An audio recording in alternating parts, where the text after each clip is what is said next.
Hi everybody, today I'm going to be talking about perfectionism, which is something that many of us deal with on a regular basis. Perfectionism is a little bit different than setting high standards or high expectations for ourselves.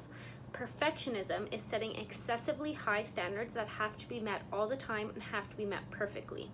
Usually what comes with perfectionism is a lot of self-criticism and also a lot of distress day to day, especially when we feel like we aren't meeting those high standards that we have set for ourselves. In order to avoid feeling disappointed, in order to avoid feeling like we can't meet those expectations, we often engage in safety behaviors. These are actions that we take in order to avoid the anxiety and avoid the feared outcome.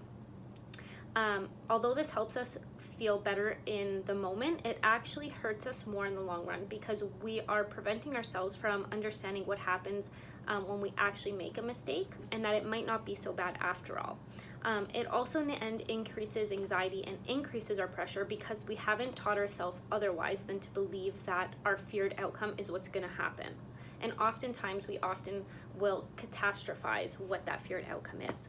So one of my favorite strategies to employ with people whose perfectionism is getting in the way of their day-to-day functioning is behavioral experimentation, because it will directly target the accuracy of our beliefs. So for example, if my perfectionism comes out in how I leave the house and how I look, and how others perceive me, my behavioral experimentation might be to go a day longer without washing my hair, or go to school or work without putting on makeup for a day.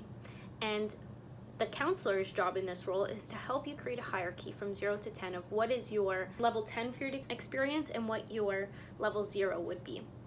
And what happens is that as you try those experiments and you try those things, you rate how bad your anxiety was, and then we go from there and trying to employ techniques and skills to help you in dealing with those feelings and the anxiety that might come with that on a regular basis, so that your perfectionism isn't always lurking in the back of your mind and you can live happily and more functionally on a day-to-day basis. If you have any questions about this, if this is something that you deal with on a regular basis or even just once in a while, feel free to reach out.